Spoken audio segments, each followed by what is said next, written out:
evening, Mike. Good evening, Scott. Welcome everyone to this week's edition of the Gwladys Beat podcast. I don't know what's going on. Just bear with me 1 sec. That's better. So this week, hopefully, we're going to get stuck into the Tottenham game from Sunday.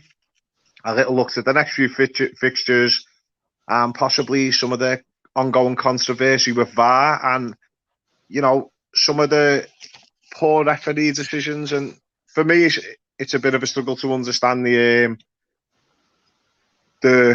whether it was an obvious error. So hopefully we'll get a bit of that in as well. Mike, if you just wanted to give us a little view of the Tottenham game, maybe how you thought we'd set out, how we set out, whatever, and we'll go from there. Yeah, so I thought the Tottenham game we needed a reaction, didn't we, from the last few weeks? The performances have just been poor. I think as much down to the setup of the team as much as anything, to be honest. And I think we found a little bit more balance in the second half against Wolves. The first half was embarrassing, but I think the second half he sort of dropped Townsend into the midfield a little bit more, went more to a 4-5-1/4-3-3. And we've been crying out for that ever since Decore got injured, to be honest, because I've said it before, but there's nobody in that squad that can do Decore's job like for like. So I thought we pressed with a lot more energy. We played probably 10 yards higher up the pitch than we have in any of the other games, and it told. And I think the crowd reacted to that. I mean, it wasn't particularly hostile, I didn't think, until after the penalty was ruled out. But I definitely felt as if the crowd were there and sort of reacting to what the team was doing, which usually is what stirs the fans up. So I thought we played well, albeit lacking quality, to be honest. Yeah, I think you're right, mate. The atmosphere for me was really good, and sometimes you need that. Maybe it could either be the referee's decisions going against you. Some of the Everton players showing real intensity, putting a few big tackles in, and that does get the crowd going at Goodison, and you do get behind them, especially once you see that bit of fight and them pulling together. I wasn't sure about the role he played for Townsend, though it did seem to work. I think we did miss him a bit more on the outside. Though Gray and Gordon still did a good job. I think I've got a bit too used to seeing him turn back onto his left and with the ball in. Yeah. But, maybe that'll work better when Lewin there. So, it wasn't too bad. Yeah, go on. Go on. No, I was going to say, I think the Townsend thing, I think it does work better out there. I think it's just trying to put sort of round pegs and square holes at the minute, isn't it? And try and get a system that we can play as a team, even if it means sacrificing someone. But yeah, I thought, to be honest, though, he did look good in bits. Alan, right? There was times in the first half where I thought he was dropping off a bit too much when he should have been going in for the tackle, particularly as they were coming forward. And then I thought he looked a bit tired, but when Alan had the ball, he was going forwards. There was a couple of times he showed a little bit of skill, carried us forwards a bit, which was good to see. And you know what? There's been a lot this season about Tina not being as good, but I thought he's done well getting up. He seemed to get up a bit more this week, this game just gone, than he has done. And the link-up play was good. He seems to be finding Gordon and Gray in good positions. And I know it wasn't great. I know the football wasn't fantastic, but there was moments there where it looked better. Yeah. What did you make of the resurgence of Fabian Delph as well? Do you know what? As much as I never expected it, if you go back the game before, settled us down, made a big difference, sat in the middle, didn't do nothing overly fantastic, picked the ball up, nice and relaxed, egging the other players on to go, nice easy balls, getting you forward, and sometimes just getting the ball in the middle and just running 10 yards just to create a bit of impetus to get you forward and get you back into the game. And you know what? Mike, he doesn't let the other players get away with being lazy. He will tell them, like, and sometimes you need that.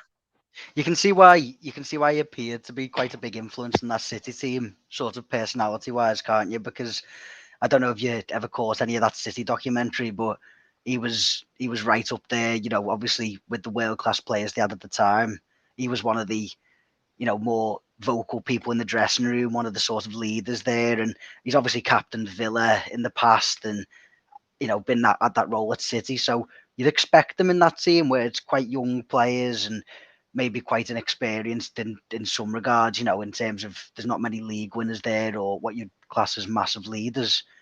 So having him and Alan in the middle of the pitch, who have both got that sort of like seniority and a little bit of leadership experience, are both. It does drive the team forward a lot of the time, especially in them stages, you're getting penned back and you're under the cosh a little bit. I think that midfield was a massive bonus compared to the previous games. Yeah, because it's been a bit frustrating, hasn't it? Like the game against Wolves, the first half, it was like they had extra players. They were just coming through unopposed, and you were under pressure. So, him and Alan has made a difference. There's a lot of experience there, and it's looked good. And I think that with Gordon being young and experienced, I think that helps. Bit of extra guidance, even if it's just pointing, telling him when to go, telling him to track back. I think it's all good for them. And I was glad, for once, mate. I think Michael Keane only played the ball back twice. And the rest of it was going forward. No, which is great, though, isn't it? Because it sucks the life out your game.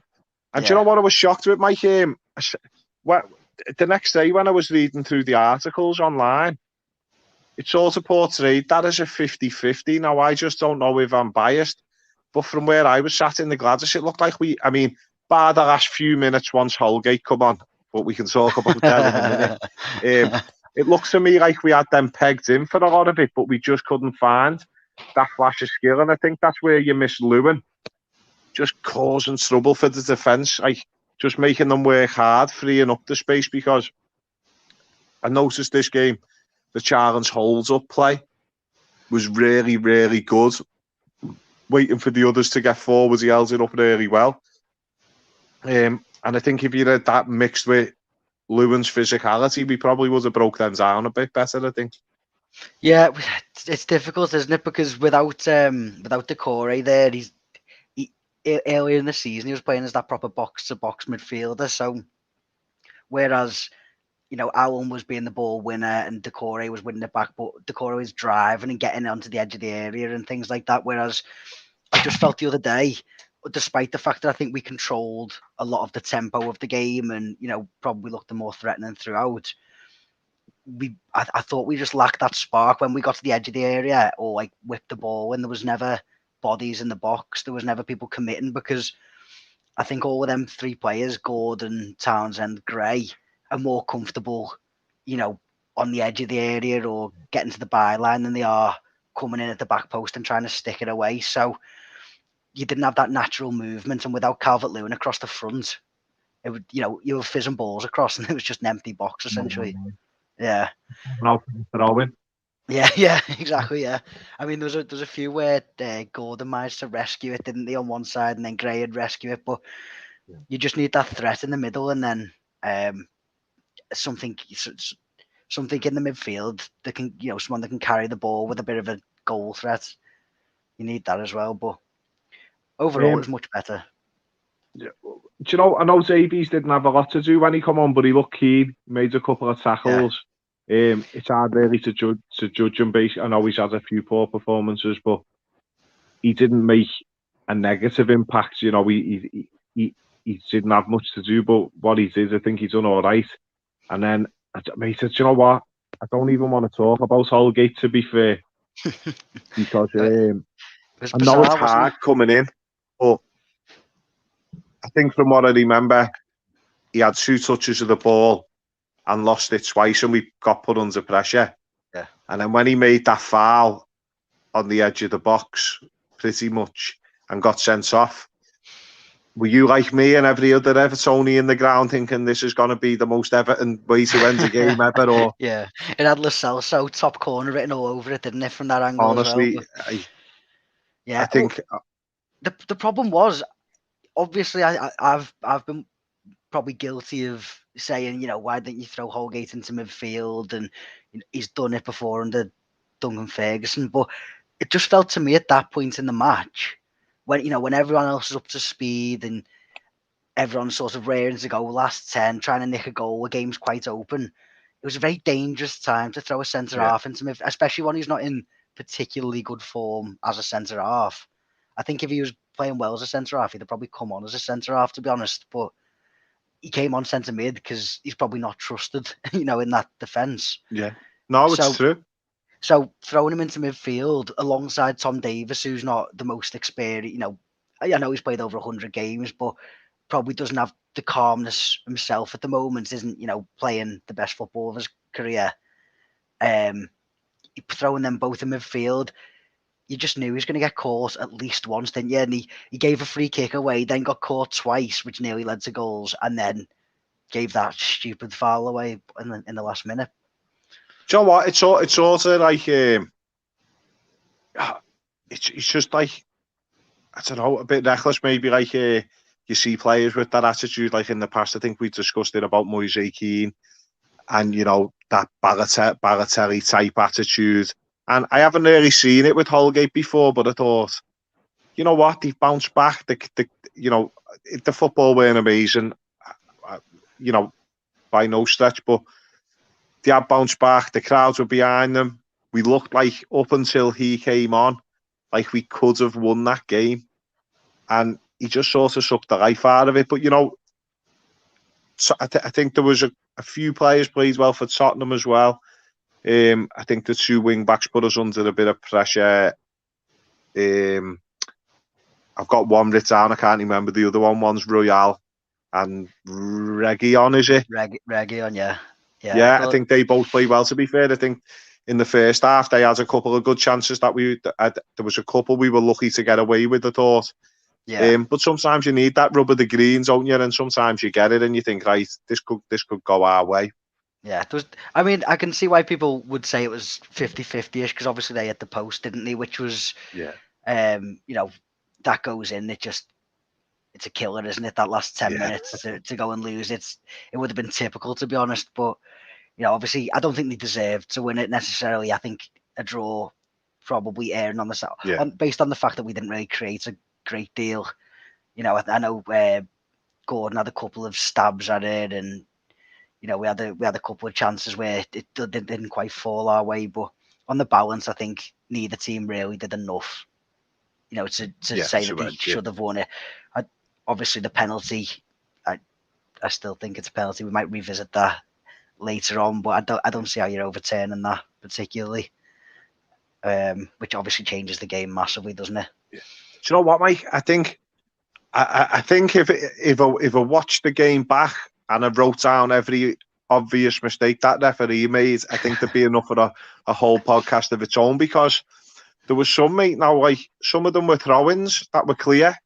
Yeah. And it kills me off sometimes because the linesman is closer than me and I've clearly seen it. And he almost waits for the shout off the ref to put his flag up. Sometimes they might as well not be there. And there was loads of them. Like, and you know what? It was good for us because the crowd got behind them. But some of them were diabolical. Like, especially at the top level, you'd think it'd be better. Yeah.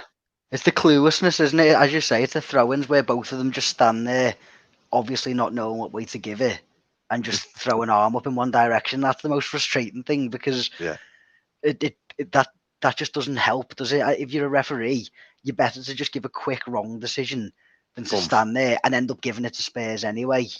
When you obviously don't have a clue what. Mike, there was one in the first half, and it was in the Tottenham end, and the ball went out of play, and Seamus Coleman picked it up to take the throw, and the Tottenham players all got in position, and as Coleman's almost like getting ready to take the throw, he said, "No, it's a Tottenham throw." But even the Tottenham players were shocked. Like, that's how poor it was. And like, sometimes I've seen after the games in the past where the top referees come on and discussed it after the game, and I don't think any of them would have wanted to after that. Yeah. No, it wasn't the greatest, was it? But I mean, I don't think I can argue with Holgate necessarily. I think even at the game, you could see that it was reckless because he could easily have won the ball, and he tried to do you can sort of semi-understand it because when players make them sort of challenges, it's one of them where the crowd love it and love a big tackle, but that was just stupid because at that point in the game, on the edge of the own area, he'd won the ball and then just launched himself into the air. You just need to, at that point, just use your head, don't you? If that's the first minute of like a derby and you've got one on the, one of them typical ones where it's running down the line and you can take a bit of the man as well, then fair dues. But in the 92nd minute on the edge of your own box, that's it. Ridiculous, isn't it? Yeah, it's just nonsensical. But so I know after the Wolves game, Rafa was coming under loads of criticism. I think if we would have got beat at Tottenham, he'd have been in for a lot more criticism. Now my position on it is, I like him. I do like him. I think I think it's easy to point the finger at the manager, but if you compare the two halves of, I mean, I'm using the Wolves game as an example, even though we're past that, but it's what I've seen, and the first half was that poor. You've got to question them. You've got to question the players, and you can see the difference in the second half, and it can't just be the coming on of Delph. Do you know what I mean? Yeah. I think the system didn't help, but the players aren't really good enough, are they? For what? Well, it's not that they're not good enough. They're not as good as what we expect them to be. I think it's probably the issue. I mean, they're a good, hard-working unit at the minute, but we as fans, we're sort of expecting a top 6 type team, someone to go and challenge and beat them mid-table teams. But at the moment, on the face of it, we've just gone and got Andros Townsend for free from Palace, who were fighting relegation last season. Damari Gray for 1.7 million quid, who was, bombed from Bayer Leverkusen. We've got Anthony Gordon, who's first season in professional football, essentially, and just returning Richarlison. So, on the face of it, the team that we're putting out shouldn't necessarily be going and pulling up roots against walls. Mike, I agree with you. I think I said it a couple of weeks ago that the results had flattered us really based on what we had and what we were doing. Now, I do believe, I think if Rafa's got that full strength team, you can have a good push on, but it is paper thin. I think I put a comment on someone's thing on Facebook and I said, what? They were calling for Rafa's head really, and I said, what do you expect? We've probably got the weakest bench in the Prem. Yeah. And I'd argue that with anyone, honestly. Currently. Well, there's usually about 3 goalies on it, isn't there? So, Mike, it's hard. And it is. And, you come up against a good team. I know looking at our fixtures coming up, we've got Man City, Brentford and Liverpool. Everybody knows about the City game. Everybody knows about the Liverpool game. Now, Brentford are a hard-working team and they've turned over some really good teams. Don't get me wrong, they've lost the last 4 in the Prem. They won in the Cup, but the last 4 in the Prem, they've been beat. Before that, they did beat Liverpool and West Ham now. But, based on them beating the last 4, that puts them 3 points behind us. Now, if they win their next game against Newcastle and we get beat against City, we're level points with them, and that's potentially a really, really big game for us. Yeah. No, it definitely is, yeah. And obviously, as you say, you hate to write off a derby, don't you? But I can't see any way in which we get something against either City or Liverpool, to be honest. I think that's at the moment, unless, of course, you don't know what sort of team's going to be available. You could potentially have Decore and Calvert-Lewin back and Mina, which then you're not far off your full strength, are you? Don't get me overexcited, mate. I'm trying to look for a slither of hope here, Scott. Yeah. That's what I'm doing. But no, but in you know what? reality, I wrote us off against Man United, and they come out and played very, very well. yeah. You know, Mike. Historically, I know like City are amazing, but we have had some good games against them, and you know, games like that should bring the best out of people. And it's just sometimes it's just whether how long you can cope. You know, if you go there and you concede in 14 minutes, Yeah, it's gonna be a long it's afternoon. over, isn't it? Yeah, It's over. They'll just overpower you. You know, it's just you just look at that City team. I don't even. You can look at the City reserves, can't you, and take every single one of them. To be honest, so it's different. And you know the way our midfield has been, and you look at the quality in their midfield. Yeah.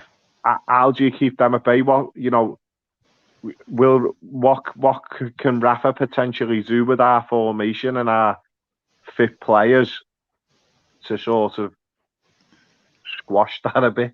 I think it's just going to be a long night, isn't it, for whoever's playing up front? It's not you're going to be up there on your own, and then there's going to be two banks of four and the two strikers just sprinting around after whichever defender or holding midfield is trying to spray her about. But I think, you know, it's going to be the sort of game that maybe suits us to an extent. You know, definitely doesn't suit you playing against the quality the City have got, regardless of, you know, what sort of system you're trying to play. But playing on the break, playing, you know, backs to the wall, letting them come out at us, and then getting hopefully Calvert-Lewin and Richarlison, Gray and Townsend and Gordon, you know, whoever he fits into that team with a bit of pace in behind. I think you can get at their defence, but it's whether you can get to the defence to get at them. Yeah, that's the. I think it's a case of whether you can actually get the ball, Mike. I think that's going to be the problem. I wouldn't mind. I'd say we could play for set pieces, but we haven't scored one of them all season either. So and do you know what, Mike? That with them having so much of the good ball, that could potentially be a problem for us. You know, free kicks in and around the area. Our track record's terrible. I think every time there was a corner the other day, or even any game this season, you're thinking, "Oh, this is it." Yeah. You know, this is it, and it hasn't been good. It hasn't been good enough, to be fair. But you know, I think there was a stat. Yerry Mina would be a big help with that. There was one of the games where he's had the most headed clearances in a game for however many years. Do you know what I mean? Which is a big stat, especially on your set pieces. So it'll be interesting to see how we do in that game. Sorry, there was a point I missed. What I did want to bring up that's just come back to me. Did you see the obviously there was the penalty for the Richarlison? Did you see the push in Gordon's back?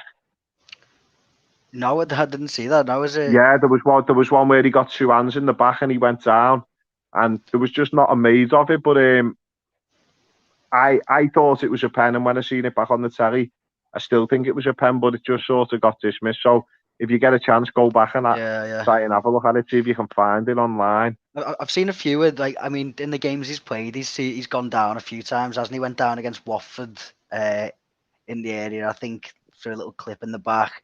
I think he's one of them that likes a fall, to be honest. But I think there was a few times where, you know, you're sort of erring on the side of, you know, they were going into the back of him, you know, using what was, you know, could be excessive force with the shoulder barging and stuff. And you will get one of them one day, but you just don't want him to get the sort of reputation. Not as good as him, mate. No. If he put a red shirt, he might. So, you know, with the VAR, what did you make of the whole Richarlison situation? And how did, like, I know for me, I sit in the lower Gwladys, and it looked like a foul, and then he showed it on the big screen, which is rare. Yeah. But he showed it on the screen, and I think everybody in the stadium thought it was a penalty. Now, a load of people are complaining about he should have let the play continue and then stopped the play. Now, I've never seen that happen for a penalty. I think normally when it's a penalty, they do just stop it. Yeah. And people were saying, well, if he never gave the pen, we should have restarted with the ball. But how would that work? So, I don't. You know, for me, the only question was, was it a clear and obvious error that he gave the penalty? And I don't think the answer is yet, because I've seen it 1,000 times, Mike, and I still could. You can't see what's touched the ball because it's from the views from behind the ball. So how did they overturn that? Like, and do you think it was the right or wrong decision? But the thing is, when he's going through, on goal, I sit in the park end, so it was quite hard to see, exactly in detail. But I think you sort of get a feeling for those sorts of things, don't you? By the way the players react, by the way, with what happens and stuff. And as soon as it happened, the fact that Richarlison got up and was in possession of the ball when he blew the whistle didn't fill me with confidence. I think that made me think that there was something in it which could have gone against us. So as soon as they started crowding around them, and you see it goes to VAR and stuff, and then they start taking about 5 minutes over it, don't they? And I was thinking, well, once he goes over to look, don't you? Yeah, once he's gone over, that none of them are gonna. But the thing is, he looked like he was actually discussing it. Do you know what I mean? He was. Yeah. He seemed to. He was over at the screen for a while. I don't know if that was just for effect, but the problem for me is, despite the fact he gets a touch on the ball, that doesn't mean that it's not a foul, because as far as I can see, regardless of who touches that ball definitively, he still takes Richarlison down. Richarlison gets up and has possession of the ball. How many times do you see it where someone runs through in them type of situations, just toes it out of play and then gets wiped out? So they're not necessarily in possession of the ball at that point, but they've been taken out. It's still a foul. Holgate at the halfway line with his clearance, but rightly got sent off because he, was thigh high in the follow through. So it hasn't been that way for a long time, where just touching the ball means it's not a foul. And Richarlison ends up with it, so he's still in possession of the ball, isn't he? So, Mike, all I'm going to say is, if United were getting beat 2-1 at Old Trafford and that was them in the 92nd minute, it's a pen all day. Yeah. It is. Yeah, that's it. It's hard. It's hard because obviously there's that many ways they look at it, and you're never going to be privy to the discussion they've had. But it's just that clear and obvious thing for me needs clearing up, because it's not clear and obvious. Like, because anyone look at that and go, not a pen, or was a pen? Even I don't fully understand how that rule works anymore, because even with the offsides, they say it should be clear and obvious, and you're giving them for, an index finger offside.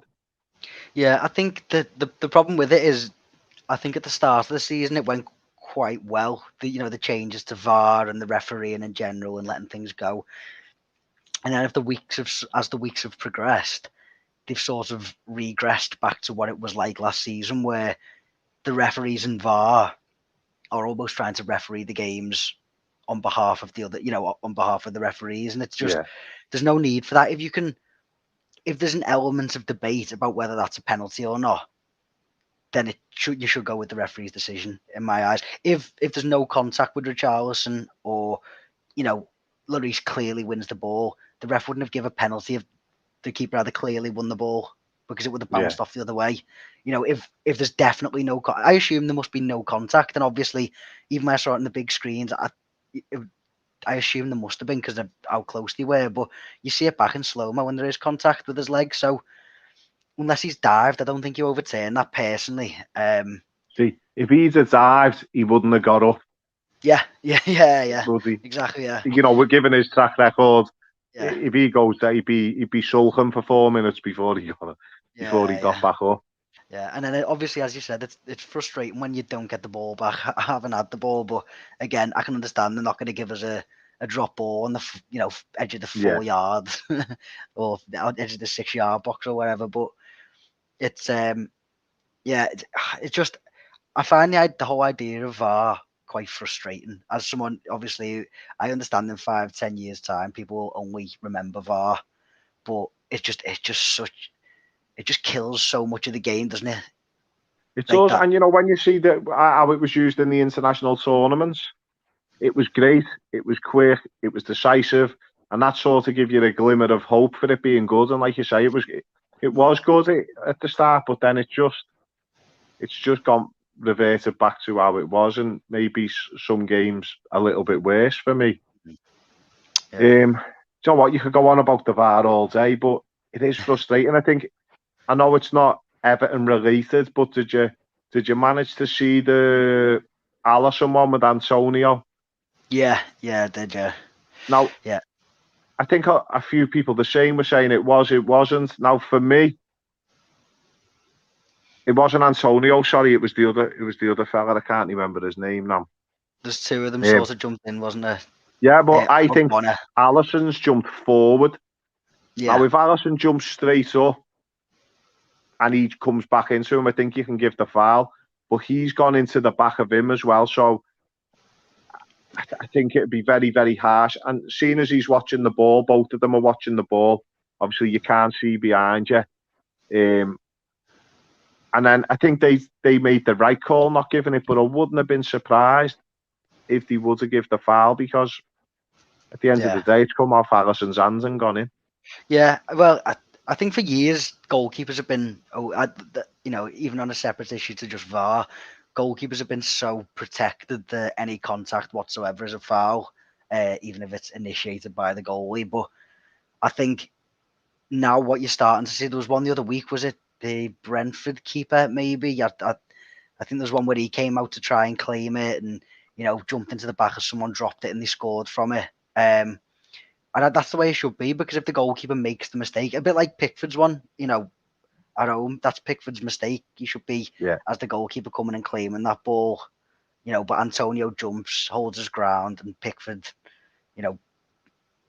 just throws out of play essentially. So, that's not Antonio's fault. He can challenge for it, and I think that's right. I don't mind seeing goal. You should be able to put goalkeepers under a bit of pressure. In the old days, he'd have been in the back of the net, wouldn't he? So, and do you know what? I think there was it Cresswell's foul as well? Yeah. People were saying he should have gone sent off. Now, I did feel a bit sorry for him, because when you see the replay, he sort of rolls on top of the ball, and I think that's carried his motion forward further than he would have. But still, I believe the rule is he's not in control. Yeah. And that potentially is when it becomes dangerous. So I thought maybe he should have got sent off. Yeah, I definitely think, you've definitely seen them given, haven't you? And I think that's the inconsistency of it, which frustrates people. So there'll be another one in 3 weeks, and they'll get sent off for that. And that's where it's just annoying, isn't it? Now, Mike, there's one that sticks in my head, and it's just come back to me, and I don't know if you remember it. And I've always hated VAR ever since. There was one a couple of years back where Michael Keane's tracking back to head the ball, and he stood on someone's toe. Yeah, like Brighton away, that was, wasn't it? And you know what? It's just laughable, and I do hope it gets better. Yeah. It's great when it benefits you, and it's shocking when it's not, isn't it, really? Yeah. More often than not, it doesn't benefit us either, does it? That's the problem. Well, it certainly feels that way. So, looking to our next 3 fixtures then, Mike, how optimistic are you that we can come away with, say, I think being optimistic, really optimistic, to come away with 4 points out of them 3 games would be people would look and say, oh, you're pessimistic, but look at who you're playing.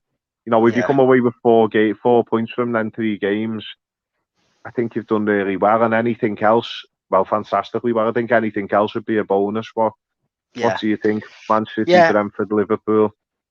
I think Brentford's the biggest game out of them, isn't it, in terms of the one that you'd go into with a genuine hope of winning. I think City will probably be very tough away from home. I know they have a lot of players away on international duty, but they could play 2 separate teams and still probably be odds-on favourites. So that's tough. The derby, you always have a little bit more hope for a derby, I'd say, especially with, Rafa's a pragmatist, isn't he? So he's not going to be one to go and throw the game away stupidly. You'd hope he's going to have some sort of plan to contain. It's going to be tight. It's going to be, Goodison's going to be horrible. I know it's Wednesday night, is it? So something like that, yeah. imagine there'll be a few people taking a couple of days off work there for, get themselves in the spirit for it. So, yeah, I mean, you never know. You can, I think 4 points, you'd shake hands at now, wouldn't you? But Yeah. We can hold out hope for 6, can't we? Under the Yeah. floodlights. Mike, if you don't mind me asking, how old are you? 20. Good question. 26 I am. See, you're 10 years younger than me, right? But Yeah. I know you wouldn't tell. The camera flashes me. But, some of the, if I go back to our Dogs Awards days and some of the years where we were really struggling, sometimes we had good results and we gave them a really good game, and we're not exactly in that predicament just yet where we're trying to get to 39 points every season. But, back in them days, sometimes we give them a run for the money, and, let's just hope that could be one of them. It could come from anywhere. It'd be nice to see Zamari Gray snatching a goal, and as you say, I'd love to be sat here with 9 at the end of it. But I think if we can agree on 3 and hope for 4, I don't think that'd be terrible. To be fair, yeah. I mean, by that point, by the time the derby comes round, you'd hope we'd have a few more players back. I think Calvert-Lewin's probably maybe a little bit too soon, but he's touch and go for it. And then Decore hopefully should be back along with Mina. So you're getting towards then at that point probably your strongest team, aren't you? Yeah. So I think you can have a stab at it. They look dangerous, but as West Ham showed yesterday, the